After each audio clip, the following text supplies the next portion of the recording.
ඒ වගේම මේක බොරු ප්‍රචාරය කරමින් ජාතිවාදය සහ ආගම්වාදය අන්තයට ගෙනියන්න එපා කියන එක අපි තාමත් දැඩි වගකීමෙන් ඉල්ලා හිටිනවා. මොකද අපිට පැහැදිලිවම තියෙන්නේ දරුවන්ගේ අධ්‍යාපනය අයිතිය රැකීමේ අරමුණ වෙනුවෙන් විතරයි අපි කතා කරන්නේ. අවුරුදු 18 දක්වා සෑම දරුවෙකුටම 13 වසරක අනිවාර්ය අධ්‍යාපනයක්. ඒක සිංහලද දෙමළද මුස්ලිම්ද කියන කාරණාව නෙමෙයි. සියලු දරුවන්ට වසර 13ක අනිවාර්ය අධ්‍යාපනයක් ලබා දෙන්න. අවුරුදු 18ට අඩු සියලු දෙනාම දරුවන් හැටියට පිළිගන්න කියන ඉල්ලීම විතරයි අපි ඉදිරිපත් කරලා තිබෙන්නේ. මම හිතනවා පාර්ලිමේන්තුවේ කිසිම කෙනෙකුට ඒකට විරුද්ධ වෙන්න බෑ කියන එක. මේ ඉල්ලීම වෙනුවෙන් මම අපි කතා කරපු හැම වෙලාවෙම ආගම්වාදී විදියට, ජාතිවාදී විදියට, ඉතාමත් පටු විදියට මට සහ මගේ පෞද්ගලිකත්වයට ඉතාමත් නින්දා සහගතව YouTube සහ වෙනත් නාලිකා වලින් ඒ වගේම ඔය අන්තර්ජාලය ඔස්සේ ප්‍රහාරයන් එල්ල කරා. ඒ වෙලාවේ කිසිම മന്ത്രിවරයෙක් ඔය මුස්ලිම් ආගමික മന്ത്രിවරු නියෝජනය කරන മന്ത്രിවරු කිසිවෙක් මේ වෙනුවෙන් කිසිදු ප්‍රකාශයක්වත් කරේ නැහැ කියන එකත් කනගාටුවෙන් කියනවා.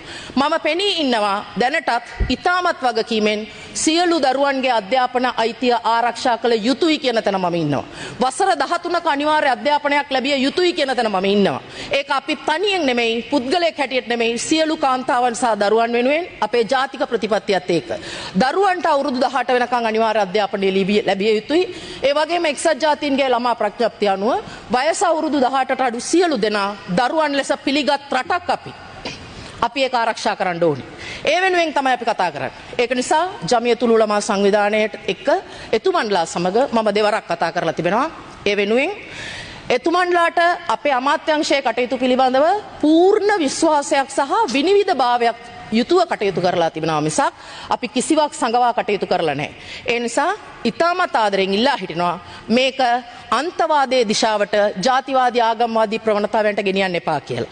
ඒ වගේම තමයි ඉතාමත් ආදරෙන් ඉල්ලා හිටිනවා ඔබ සියලු දෙනාගෙන් TikTok එකකින් එහෙම නැත්නම් Facebook එකේ දාන එක වාක්‍යකින් නෙමෙයි ඕනෑම දේශපාලඥයෙකුගේ වගකීමක් තියෙනවා.